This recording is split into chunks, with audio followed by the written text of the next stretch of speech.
Good morning student, welcome back to English grammar class. Today I will teach you chapter 7. I will teach about verb. Verb जिसे हम हिंदी में क्रिया के नाम से भी जानते हैं. What is verb? A verb is a word which tells about the action of noun or a pronoun. Verb क्या होती हैं? वे शब्द होते हैं जो हमारे नाउन और प्रोनाउन की जो क्रिया के बारे में, एक्शन के बारे में बताते हैं, वे हमारे वर्ब होते हैं. Kinds of verb: transitive verb, intransitive verb and incomplete verb. First है आपका transitive verb. The verb which need an object after into complete its sense is called transitive verb. For example, this girl are reading their book. वे verb जिन्हें अपना सब वाक्य पूरा करने के लिए ऑब्जेक्ट की ज़रूरत होती है या आवश्यकता होती है, वे हमारी ट्रांजिटिव वर्ब कहलाती हैं. For example, the girls are reading, लड़की पढ़ रही है, लड़की अपनी किताबें पढ़ रही है. नेक्स्ट है आपका इंट्रांजिटिव वर्ब.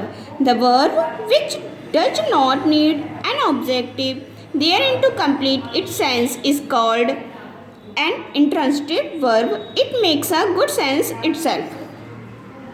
मतलब वे वर्ब जिन्हें अपनी बात को पूरा करने के लिए किसी ऑब्जेक्ट की आवश्यकता नहीं होती है, वे इंट्रांसिटिव वर्ब कहलाती हैं. It makes a good sense itself. ये अपने आप में ही, इटसेल्फ में स्वयं, अपने आप में ही अच्छा सेंस होता है इनका. For example, the boy runs, लड़के दौड़ते हैं. इसमें कोई भी ऑब्जेक्ट नहीं है, ओनली सब्जेक्ट के साथ हमारी वर्ब है, द बॉय रन्स. नेक्स्ट है आपका incomplete verb. The verb which needs not an object after to make complete sense it sense is called incomplete verb. Incomplete verb वो होती है जिसमें ऑब्जेक्ट नहीं होता है. We can complete them with the complement. इसमें हम कंप्लीमेंट के द्वारा वाक्य को पूरा करते हैं. For example, the bus reaches soon, bus जल्दी पहुंचती है. नेक्स्ट है आपका there are some other parts of verb. यहाँ पर आपके वर्ब के कुछ और भी पार्ट्स हैं, जैसे कि ditransitive verb, second auxiliary verb, third modal auxiliary verb and fourth and last है आपका non finite and finite verb. First आपका डिट्रांजिटिव वर्ब कौन सी होती हैं? The ditransitive verb have two object is called ditransitive verb. वे verb जो अपने आप में दो ऑब्जेक्ट रखती हैं. For example, my daughter writes a letter to me, मेरी बेटी मेरे लिए पत्र लिखती है. तो यहाँ पर इसके दो ऑब्जेक्ट हैं, लेटर और मी. पत्र भी लिखती है, किसके लिए? मेरे लिए. तो ये आपके डिट्रांजिटिव वर्ब है. सेकंड है आपका auxiliary verb and main verb. Auxiliary verb या हम इन्हें मेन वर्ब भी कह सकते हैं. The verb which are used another main verb to make tense and passive from etc. जिससे हमारा मेन वर्ब जो होती है is, are, am, does, do, has, have, ये सब हमारी क्या होती हैं? मेन वर्ब होती हैं. नेक्स्ट एंड थर्ड है आपका modal auxiliary verb. The verb which can not be used as main verb. ये मेन वर्ब की तरह यूज नहीं की जाती हैं, जैसे may, might, can, could, will, would, shall, should, ought to, use to, might. Non finite verb and finite verb. The verb ing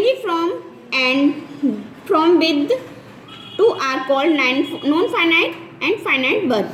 For example, to run, running, to use, using. There are three main form of verb. यहाँ पर आपकी main form of verb कितनी होती है? 3 होती हैं.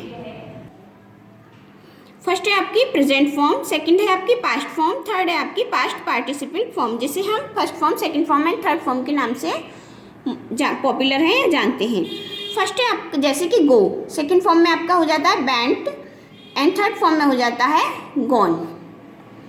यहाँ पर आपके ये स्ट्रॉन्ग वर्ब्स दी गई है, प्रेजेंट, पास्ट एंड पार्टिसिपल. ये आपको सारी लर्न करनी पड़ेंगी. Now we will fill this exercise. Fill in the blanks with the verb and as directed. जो आपके डायरेक्टेड में दी गई हैं अकॉर्डिंग टू सेंटेंस हमको ये फिल करनी है. The driver stop the train. I have done my work. You hang your cap on a peg.